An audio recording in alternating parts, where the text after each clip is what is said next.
Hey everyone! Today I want to talk a little bit about perspective. Before I get into that, here's some B-roll for you.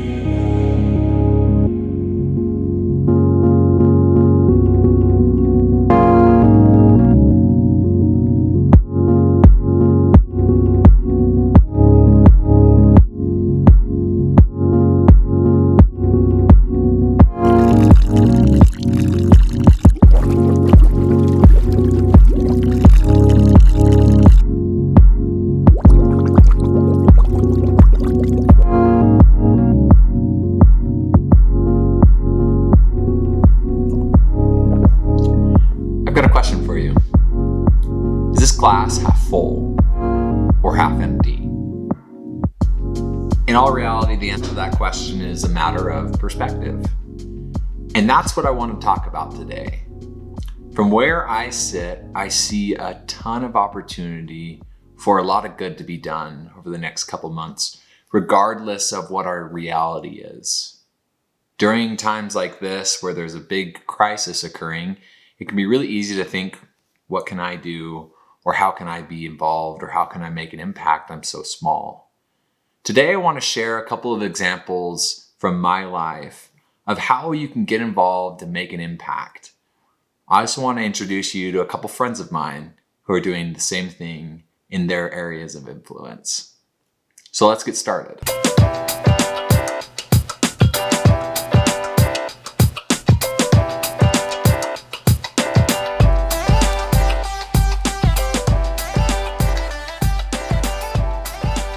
Hi, I'm Elisa Garn, Executive Brand Strategist for GBS Benefits, Executive Director for Utah SHRM, and Evangelist for a Better HR. Hi, I'm Gil Cohen.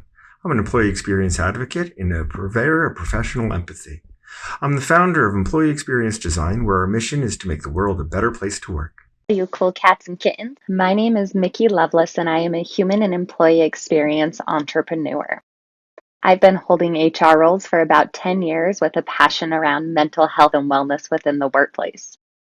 I'm an advocate for integrated living, where life and work ebb and flow to support each other. Now that I've introduced you to a few of my friends, I want to walk you through the evolution of an idea that we had to make a positive impact during this crisis.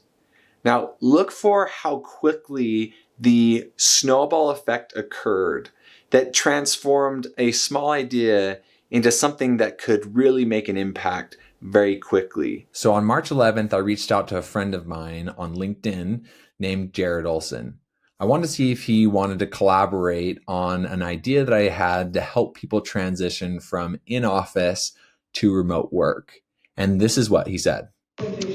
Grant, I love the idea, man, and totally reach out whenever you want to.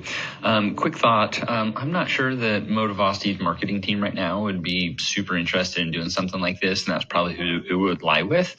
But my mind did go to Mickey Lovelace.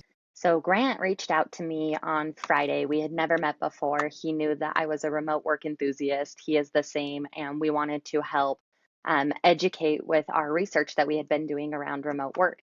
We were trying to figure out how we could do that when the next day Elisa Garn sent me a text and asked if I'd be interested in putting on a remote work webinar.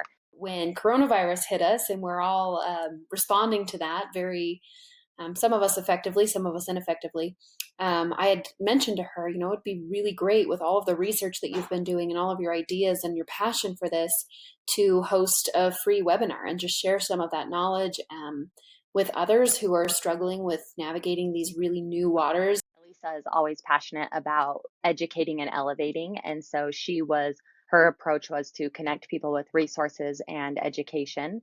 And I asked if Grant could be involved, and of course she was all about it. I was all about it. And I still felt like there was a missing piece, and in comes Gil.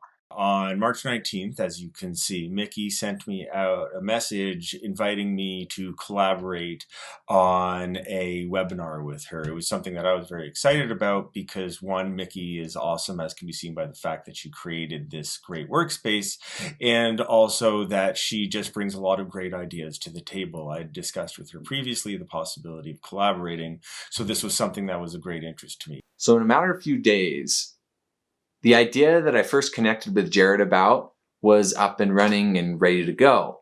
And not only that, I had been able to connect with 3 other individuals who were just as passionate and excited to make a difference as I was.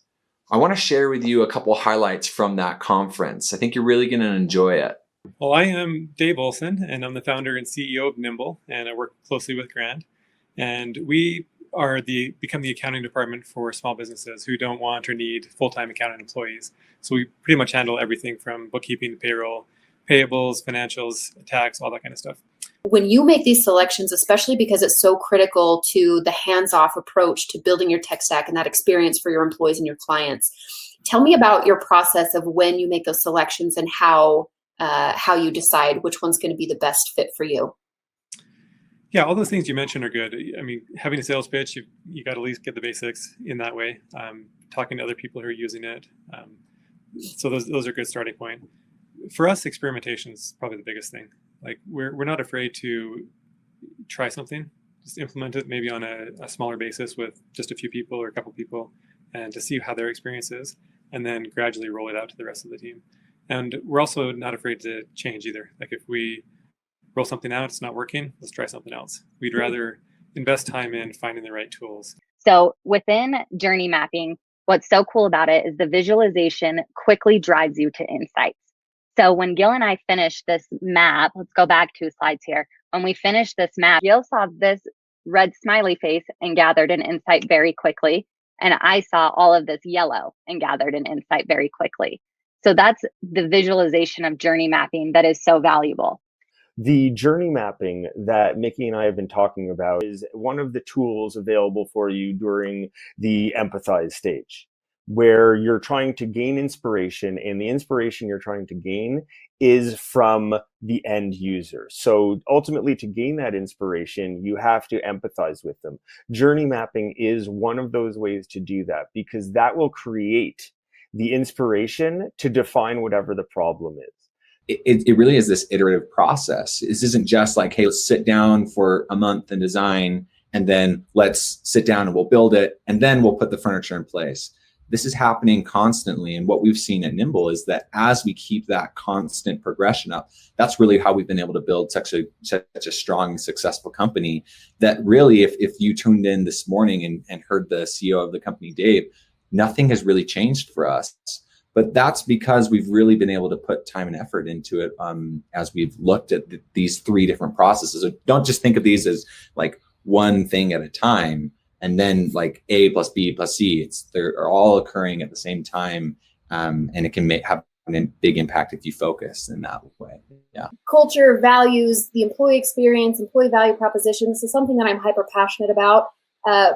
Most of the HR people I think on this call are equally interested in this. Whether you're a leader or a culture champion, you may not even work in HR, but culture readiness, you have to make sure that you have the ability within your organization to be ready to adjust to this or embrace this as an emotional organization. So this culture of trust, what I mean by that is, do you have those fears? Do you have those phobias that if we send our employees home, they're going to be watching cat videos all day, or they're going to be, doing the bonbon Netflix and chill on the couch? Are we setting the things in place to make sure that we're emphasizing expectations and setting standards and assigning appropriate metrics to set people up for success? I hope you enjoyed those conference highlights as much as I did. If you're interested in viewing the rest of the conference, just go to my YouTube channel. They're all listed there. When it comes to making an impact and approaching the next couple months from an abundance mentality instead of a scarcity mentality, all it really takes is a shift in perspective. I hope you all have a wonderful day, and I will catch you on the next video. See ya.